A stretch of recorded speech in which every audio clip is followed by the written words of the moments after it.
முக்கிய செய்திகள். அட்டாரி வாகா எல்லையை மூடியது இந்தியா. நாட்டை விட்டு வெளியேற பாகிஸ்தானியர்களுக்கு உத்தரவு. சிந்து நதி நீர் பகிர்வு ஒப்பந்தத்தையும் ரத்து செய்தது மத்திய அரசு. முப்படைகளும் தயார் நிலையில் இருக்கவும் ஆணை. சென்னையில் 600 மின்சார பேருந்துகளை இயக்க நடவடிக்கை. சட்டப்பேரவையில் அமைச்சர் சிவசங்கர் தகவல். மின்னணு ஏற்றுமதியில் தமிழகம் 14.65 பில்லியன் அமெரிக்க டாலர்களை எட்டி சாதனை. திராவிட மாடல் ஆட்சியின் மகத்தான வளர்ச்சி என டிஆர்பி ராஜா பெருமிதம்.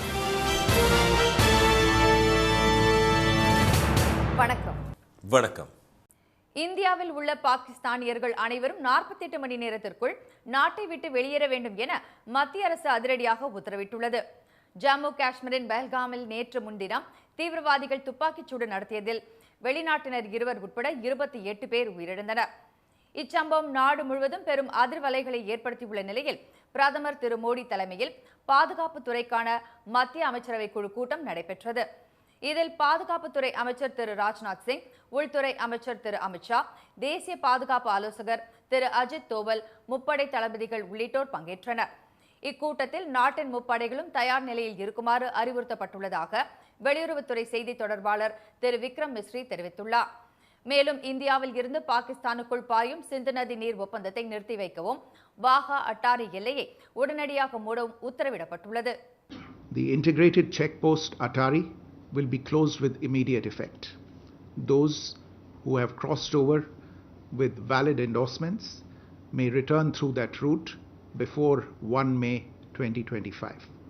பாகிஸ்தான் தூதரக அதிகாரிகளின் எண்ணிக்கையை 55 இருந்து 30 குறைக்க உத்தரவிட்டுள்ள இந்தியா, அவர்கள் 1 வார காலத்திற்குள் நாட்டை விட்டு வெளியேற வேண்டும் எனவும் அதிரடியாக உத்தரவிட்டுள்ளது.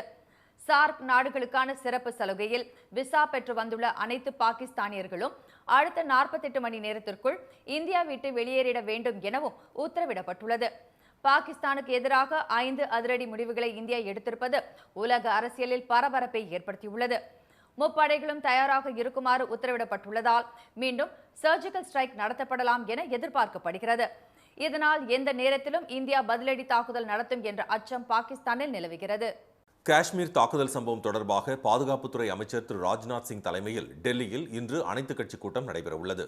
பஹல்காம் தாக்குதலில் ஈடுபட்ட தீவிரவாதிகளை தேடும் பணி முழுவீச்சில் நடைபெற்று வரும் நிலையில் இதில் ராணுவத்தினருடன் NIA அமைப்பும் இணைந்து செயல்பட்டு வருகிறது. இதனிடையே குல்காம் பகுதியில் ஊடுருவ முயன்ற தீவிரவாதிகளுடன் நேற்று மாலை தொடங்கி பல மணி நேரம் துப்பாக்கிச் சண்டை நடைபெற்றது. இந்நிலையில் பஹல்காம் துப்பாக்கிச்சூடு சம்பவம் தொடர்பாக முப்படை தளபதிகளுடன் ஆலோசனை நடத்திய திரு ராஜ்நாத் சிங் பின்னர் நிகழ்ச்சி ஒன்றில் பேசுகையில் தீவிரவாதிகளுக்கு பலமான பதிலடி கொடுக்கப்படும் என தெரிவித்தார். यहाँ मैं भारत के दृढ़ संकल्प को दोहराना चाहूंगा कि टेररिज्म के खिलाफ हमारी जीरो टॉलरेंस की पॉलिसी है. भारत का एक नागरिक इस कायरतापूर्ण हरकत के खिलाफ एकजुट है. मैं इस मंच से देशवासियों को आश्वस्त करता हूं, घटना के मद्देनजर भारत सरकार वो हर कदम उठाएगी जो जरूरी और उपयुक्त होगा.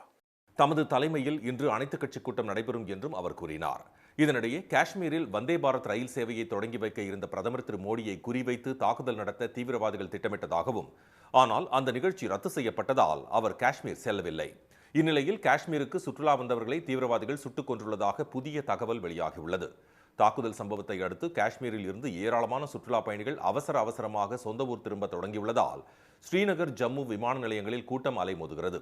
இதை பயன்படுத்தி விமான நிறுவனங்கள் கட்டணத்தை கடுமையாக உயர்த்தியுள்ளதால் கூடுதல் விமானங்களை இயக்க மத்திய அரசு நடவடிக்கை எடுக்க வேண்டும் என சுற்றுலா பயணிகள் கோரிக்கை விடுத்துள்ளனர். சந்தர்ப்பத்திற்கு ஏற்ப விமான நிறுவனங்கள் கட்டணத்தை உயர்த்தக்கூடாது என மத்திய அரசு எச்சரிக்கை விடுத்துள்ளது.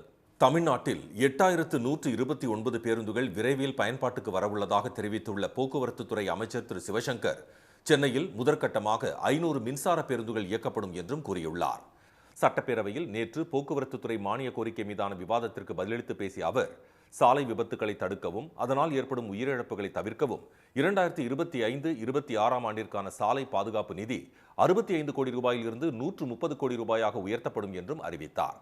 பணிமனைகளில் பணியாளர்கள் பயன்படுத்தும் ஒப்பனை அறைகள் 100 பணிமனைகளில் மேம்படுத்தப்படும் என்றும் திரு சிவசங்கர் கூறினார். KFW வங்கியின் மூலமாக 500 மின்சார பேருந்துகள் வாங்குவதற்கு 11/10/2024 அன்று டெண்டர் விடப்பட்டு அந்த பேருந்துகளும் மக்கள் பயன்பாட்டிற்கு வர இருக்கிறது. உலக வங்கி நிதியுதவியுடன் சென்னை மாநகர போக்குவரத்து கழகத்திற்கு ஒப்பந்த அடிப்படையில் ஜிசிசி மெத்தடிலே பேருந்துகள் வாங்குவதற்கு ஆணையிடப்பட்டு 26/2/2024 அன்று 625 பேருந்துகள் முதற்கட்டமாக வழங்கப்பட்டது. மோட்டார் வாகன பராமரிப்பு துறையில் 20 அரசு தானியங்கி பணிமனைகள் மற்றும் இயக்குநர் அலுவலகத்தில் பாதுகாப்பு மற்றும் கண்காணிப்பு நடவடிக்கைகளை மேம்படுத்தும் பொருட்டு LED திரை வசதியுடன் கூடிய கண்காணிப்பு கேமராக்கள் பொருத்தப்படும் என்றும் அமைச்சர் திரு சிவசங்கர் அறிவித்தார். புதிய நவீன ரக வாகனங்களில் மின்னணு பழுதுகளை கண்டறியும் கருவிகளை கோவை, நெல்லை, தஞ்சை, வேலூர் மற்றும் காஞ்சியில் உள்ள அரசு தானியங்கி பணிமனைகளுக்கு கொள்முதல் செய்து வழங்கப்படும் என்றும் அமைச்சர் தெரிவித்தார். திறன்மிக்க ஓட்டுநர்களை உருவாக்கும் நோக்கத்தில் சேலம் மாவட்டம் தேவண்ண கவுண்டனூர் கிராமத்தில் ஓட்டுநர் பயிற்சி மற்றும் ஆராய்ச்சி நிறுவனம் 17,25 லட்சம் ரூபாயில் அமைக்கப்படும் என்றும் திரு சிவசங்கர் தெரிவித்தார். 2024-25 நிதியாண்டில் மின்னணு ஏற்றுமதியில் தமிழகம் 14.65 பில்லியன் அமெரிக்க டாலர்களை எட்டி வரலாற்று சாதனை படைத்துள்ளதாக தொழில்துறை அமைச்சர் திரு TRB ராஜா தெரிவித்துள்ளார். இதனை எக்ஸ் தளத்தில் பதிவிட்டுள்ள அவர், இது இந்தியாவின் மொத்த மின்னணு ஏற்றுமதியில் 41.23% அதிகமாகும் என்று கூறியுள்ளார். மாநிலத்தின் ஒட்டுமொத்த மின்னணு சுற்றுச்சூழல் அமைப்பிற்கும் வாழ்த்துக்கள் தெரிவித்துள்ள திரு TRB ராஜா, இது உண்மையிலேயே பெருமைக்குரிய தருணம் என்று கூறியுள்ளார்.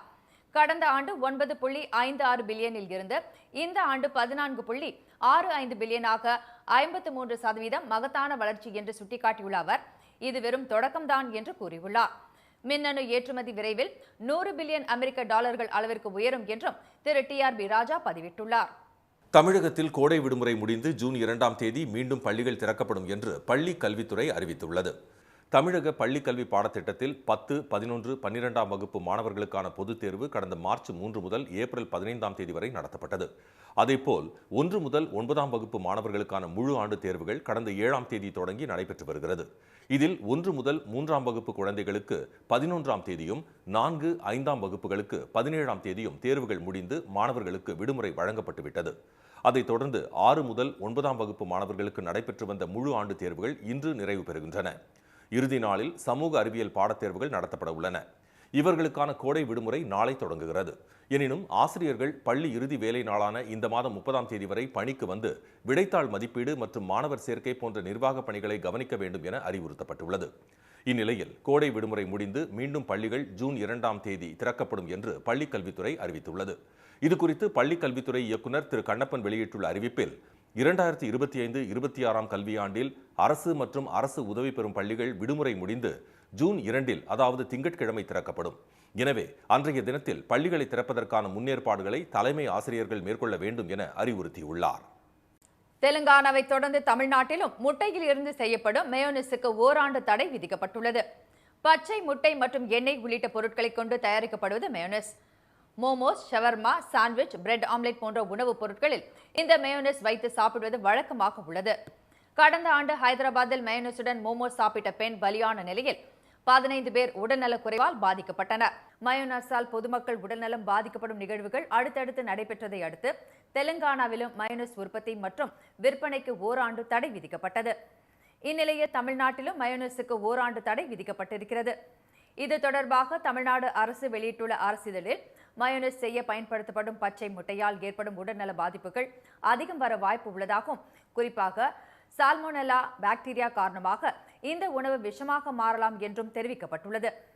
முறையற்ற வகையில் மயோனிஸ் தயார் செய்வது மற்றும் முறையாக சேமித்து வைக்கப்படாமல் இருப்பது உள்ளிட்ட காரணங்களால் மயோனிஸ் பொது சுகாதாரத்திற்கு அதிக பாதிப்பை விளைவிப்பதாக தெரிவிக்கப்பட்டுள்ளது. எனவே பொதுமக்கள் நலன் கருதி தமிழ்நாட்டில் மயோனிஸ் உற்பத்தி செய்வது, சேமித்து வைப்பது, விற்பனை செய்வது உள்ளிட்டவைகளுக்கு தடை விதிப்பதாக தமிழ்நாடு அரசின் அரசிதழில் தெரிவிக்கப்பட்டுள்ளது.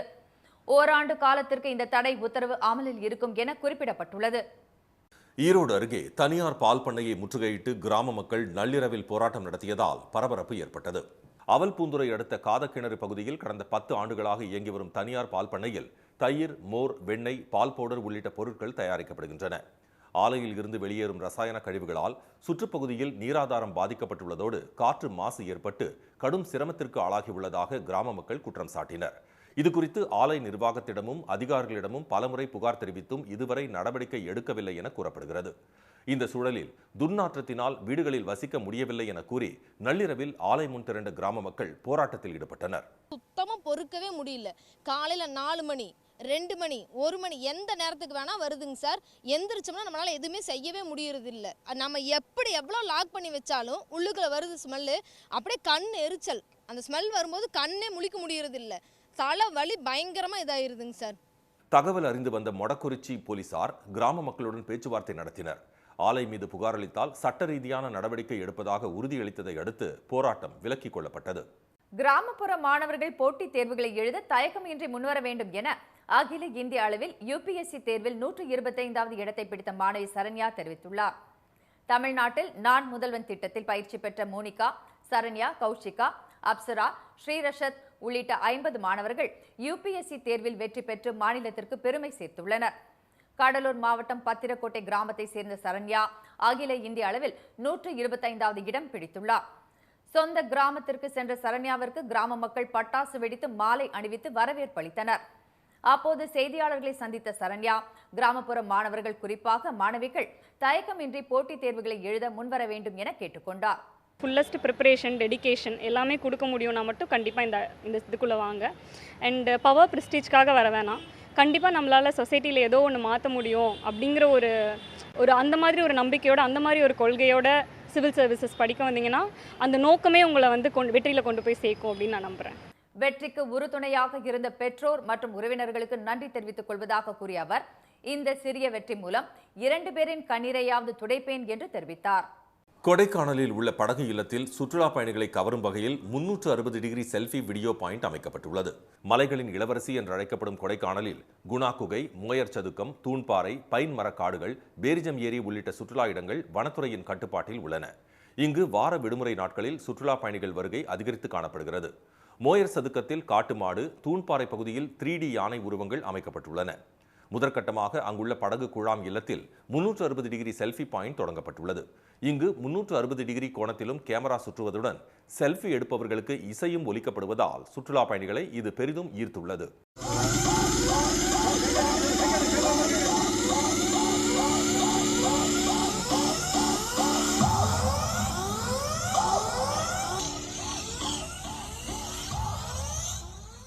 மூன்று நபர்கள் ஒரே நேரத்தில் செல்ஃபி மற்றும் வீடியோ எடுக்கும் வகையிலும் 30 வினாடிகள், 60 வினாடிகள் என பிரிக்கப்பட்டு 100 ரூபாய் முதல் 300 ரூபாய் கட்டணமும் வசூலிக்கப்படுகிறது. தமிழ்நாடு அரசின் முன்னெடுப்பால் கோவை அரசு விளையாட்டு விடுதியில் தங்கி சர்வதேச போட்டிகளுக்கும் தயாராகி வரும் கிராமப்புற ஏழை எளிய மாணவர்களின் எண்ணிக்கை அதிகரித்து வருகிறது. விளையாட்டில் ஆர்வம் உள்ள பள்ளி மாணவர்களுக்கு தரமான உணவு மற்றும் பயிற்சி அளித்து ஊக்குவிக்கும் வகையில் அமைக்கப்பட்டுள்ள இந்த விடுதியில் சேர விருப்பம் உள்ள மாணவர்கள் இணையதளம் மூலம் விண்ணப்பித்து மாவட்ட அளவிலான நேர்முக தேர்விலும் தேர்ச்சி பெற வேண்டும். பின்னர் கவுன்சிலிங் மூலம் அவர்கள் விரும்பும் மாவட்ட விளையாட்டு விடுதிகளில் சேர்த்துக் கொள்ளப்படுகின்றனர். அந்த வகையில் கோவை மாவட்ட விளையாட்டு விடுதியில் 60 மாணவர்கள் சேர்க்கப்பட்டுள்ளனர். அங்குள்ள அரசு உதவி பெறும் பள்ளியில் கல்வி கட்டணம் இன்றி பயின்று வரும் அவர்களுக்கு சிறப்பு பயிற்சியும் அளிக்கப்பட்டு வருகிறது. தமிழ்நாடு அரசு தேசிய விளையாட்டு போட்டிகளில் வெற்றி பெறும் வீரர்களுக்கு அரசு வேலையில் 3% இடஒதுக்கீடு செய்ததால் விளையாட்டில் மாணவர்களுக்கான ஆர்வமும் அதிகரித்துள்ளது. வாலிபால்லாம் ரொம்ப பிடிக்கும். ஊரில் வந்து ரொம்ப விளாடு, இந்தமாதிரி நல்லா விளாடு வந்தேன்னா இப்போ வருங்காலத்தில் பெரிய பிளேயர் அப்படின்னு சொல்லி நான் ஹாஸ்டலுக்கு அனுப்பிவிட்டாங்க. நான் வந்து 7th வந்து மதுரை எஸ்டேட்டில் படித்தேன். அங்கேருந்து இங்கே கோயம்புத்தூர் எஸ்டேட்டி நல்லா இருக்குது அப்படின்னு சொல்லி அங்கேருந்து இங்கே வந்தேன். இங்கே வந்து எனக்கு வந்து நல்ல கோச்சிங் இருந்துச்சு, நல்ல ஃபெசிலிட்டி, ஹாஸ்டல், நல்ல தங்குறக்கு இடம் எல்லாமே நல்லா இருந்துச்சு. ப்ராக்டிஸ் நல்லா இருக்கும். உள்ளெல்லாம் நல்லா ஃபுட்டெல்லாம் குவாலிட்டியாக தான் கொடுக்குறாங்க. மற்றபடி போட்டுக்க கிட்டெல்லாம் 2 கிட்டு 3 கிட்ட நம்ம கொடுக்குறாங்க. கோச்சிங்லாம் நல்லா இருக்குது. கோச்சஸ் நல்ல கோச் தான், நல்ல கோச்சிங் தான். ஒவ்வொரு மாணவரும் கனவுகளை நனவாக்க பயிற்சி பெற்று வரும் நிலையில் அதனை ஊக்கப்படுத்தும் விதமாக தமிழ்நாடு அரசின் திட்டங்கள் உள்ளதாக மாணவர்கள் தெரிவித்தனர். Chess olympiad, Khelo India, car பந்தயம் உள்ளிட்ட சர்வதேச மற்றும் தேசிய அளவிலான விளையாட்டுப் போட்டிகளை நடத்தி உலக நாடுகளை தமிழ்நாடு திரும்பி பார்க்க வைத்துள்ளதாகவும் அவர்கள் கூறினர். IPL தொடரில் ஹைதராபாத் அணியை வீழ்த்தி அபார வெற்றி பெற்ற மும்பை புள்ளிகள் பட்டியலில் 3வது இடத்திற்கு முன்னேறியுள்ளது. ஹைதராபாத் நகரில் நடைபெற்ற இந்த போட்டியில் டாஸ் வென்ற மும்பை பந்து வீச்சை தேர்வு செய்ததை அடுத்து களம் இறங்கிய ஹைதராபாத் அணிக்கு தொடக்கமே சறுக்கலாக அமைந்தது. டிராவிஸ் ஹெட், அபிஷேக் சர்மா ஆகியோர் சொற்ப ரன்களில் நடையை கட்ட ஒரு கட்டத்தில் 35 ரன்களுக்கு 5 விக்கெட்டுகளை பறிகொடுத்து தவித்தது ஹைதராபாத் அணி. எனினும் 6வது விக்கெட்டிற்கு இணைந்த கிளாசனும் அபினவ் மனோகரும் அதிரடியாக ஆட 20 ஓவர்கள் முடிவில் அந்த அணி 8 விக்கெட்டுகள் இழப்பிற்கு 143 ரன்கள் எடுத்தது. 144 ரன்கள் எடுத்தால் வெற்றி என்ற இலக்குடன் களமிறங்கிய மும்பை அணியில் ரோஹித் சர்மா 46 பந்துகளில் 70 ரன்கள் விளாசினார். சூரியகுமார் யாதவ் 19 பந்துகளில் 40 ரன்கள் எடுக்க 15.4 ஓவர்களில் 3 விக்கெட்டுகள் இழப்பிற்கு 146 ரன்கள் எடுத்து வெற்றி பெற்றது மும்பை இந்தியன்ஸ் அணி. இந்த சீசனில் மும்பை இந்தியன்ஸ் அணி முதல் 5 ஆட்டங்களில் ஒரு வெற்றி 4 தோல்விகளை தழுவி இருந்தது. இதனால் புள்ளிப்பட்டியலில் பின்தங்கி இருந்த அந்த அணி இப்போது வரிசையாக 4 ஆட்டங்களில் வெற்றி பெற்று புள்ளிப்பட்டியலில் 3வது இடத்திற்கு முன்னேறியுள்ளது. தமிழ்நாட்டில் 10 இடங்களில் 100 டிகிரி ஃபாரன்ஹீட்டுக்கும் அதிகமாக வெப்பம் பதிவாகியுள்ளது. அதிகபட்சமாக வேலூர் மாவட்டத்தில் 104 டிகிரி ஃபாரன்ஹீட் வெயில் சுட்டெரித்தது. அடுத்தபடியாக கரூர் பரமத்தியில் 103 டிகிரி ஃபாரன்ஹீட் வெயில் கொளுத்தியதால் மக்கள் கடும் அவதிக்கு உள்ளாகினர். ஈரோடு, திருச்சி, தஞ்சையில் தலா 102 டிகிரியும், சேலம், திருப்பத்தூர், மதுரை விமான நிலையத்தில் தலா 101 டிகிரி ஃபாரன்ஹீட் வெப்பமும் பதிவானது. திருத்தணி மற்றும் தருமபுரியில் வெயில் சதமடித்தது. இதனிடையே தென் தமிழக கடலோர பகுதிகளின் மேல் நிலவும் வளிமண்டல கீழடுக்கு சுழற்சியால் தமிழ்நாடு மற்றும் புதுச்சேரியில் அடுத்த 7 தினங்களுக்கு மிதமான மழை பெய்யக்கூடும் என்று வானிலை மையம் கூறியுள்ளது. வரும் 26ஆம் தேதி வரை அதிகபட்ச வெப்பநிலை இயல்பை விட 3 டிகிரி செல்சியஸ் வரை அதிகரிக்கக்கூடும் என்று கணிக்கப்பட்டுள்ளது. மீண்டும் முக்கிய செய்திகள். இந்தியாவில் உள்ள பாகிஸ்தானியர்கள் அனைவரும் 48 மணி நேரத்திற்குள் நாட்டை விட்டு வெளியேற வேண்டும் என மத்திய அரசு அதிரடியாக உத்தரவிட்டுள்ளது. பாகிஸ்தான் உடனான சிந்து நதிநீர் பகிர்வு ஒப்பந்தத்தை ரத்து செய்த மத்திய அரசு முப்படைகளும் தயார் நிலையில் இருக்கவும் ஆணையிட்டுள்ளது. மின்னணு ஏற்றுமதியில் தமிழ்நாடு 14.65 பில்லியன் அமெரிக்க டாலர்களை எட்டி வரலாற்று சாதனை படைத்துள்ளதாக அமைச்சர் TRB ராஜா தெரிவித்துள்ளார். இத்துடன் இந்த செய்திகள் நிறைவடைந்தன. மீண்டும் சன் டிவியில் செய்திகள் மாலை 6 மணிக்கு. செய்திகளை உடனுக்குடன் தெரிந்து கொள்ள QR கோடை ஸ்கேன் செய்து சன் நியூஸ் வாட்ஸ்அப் சேனலுடன் இணைந்திருங்கள். வணக்கம். வணக்கம். உடனுக்குடன் செய்திகளை தெரிந்து கொள்ள சன் நியூஸ் பெல் ஐகானை கிளிக் பண்ணுங்க.